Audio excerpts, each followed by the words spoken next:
What's up, guys? It's Joe Overdrive. Real quick, I just want to talk to you guys about magnetic shielding on speakers, and an easy, cool way to quickly determine if the speakers are shielded or not. A lot of people want to get some external speakers for their CRTs because, the ones that are built in are not that great, despite all the time and effort that those Japanese engineers in the 80s and 90s put in to making those little tiny speakers sound as good as possible in a limited space. They just aren't that great, getting smoked by Bluetooth speakers that I got on AliExpress for $25 on Black Friday. So let's take a look at these 4 speakers and this app, Magnetometer or Magnetometer for Android. It's free, easy to download. What it does is it uses, I'm guessing, the phone's compass to measure magnetic fields, and it's an easy way to look at the magnetic fields that are being emitted from these speakers. I've got 4 here. The easy way, obviously, it's on these Sony speakers. You're going to see right here that it's magnetically shielded type. So these 2 Sonys right here, they're magnetically shielded because they're from the 90s or early 2000s. And then I've got these edifiers that I use on my bedroom TV. And then these I think these are like early 2000s Polk audios that sound really good, but they're not shielded. And you're going to see the big difference immediately. So let's take this Sony. Let's take the Polk audio first. These are some R1s. And you can see right away, just holding it close to the side of the speaker, as I get closer to the main woofer, these magnetism levels are just crazy.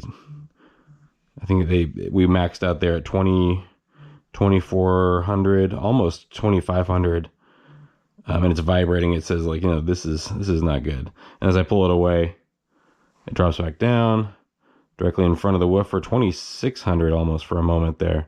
So these are very, very magnetic, huh? They're probably going to cause some sort of distortion if I were to put these next to my CRT TV. Let's compare with a similar size Sony here. I know this is magnetically shielded. I use these with my CRTs, and you can see as I put it close, it's just nowhere near as strong. It's an order of magnitude weaker. So not only does that show you that this is magnetically shielded, but that the shielding only does so much. There's still a magnetic field being put out by this thing. It's a pretty strong one, at least from the front. From the side, it drops down, and as I get away from it, it goes back into this blue range. But it's, like I said, a tenth as strong as these Polks, even though they're kind of the same size. So put that one aside. This is a much larger speaker, but it's also magnetically shielded. The same series, just a larger speaker. And again, we're just pushing maybe 300 there, 300, 400 on the side. Yeah, it's no stronger than the smaller one as you look around there. And then lastly, these edifiers, these are modern. Got these a couple of years ago. Not bad. Not bad at all. Even though these are not listed as being magnetically shielded, as far as I know.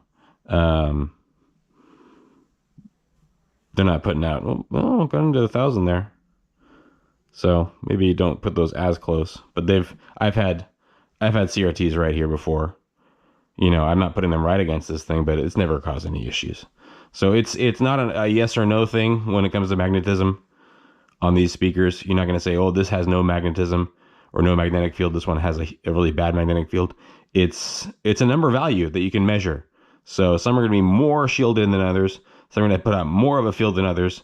So it's worth kind of doing your homework, testing things out and seeing for yourself. And this is an easy way to do it.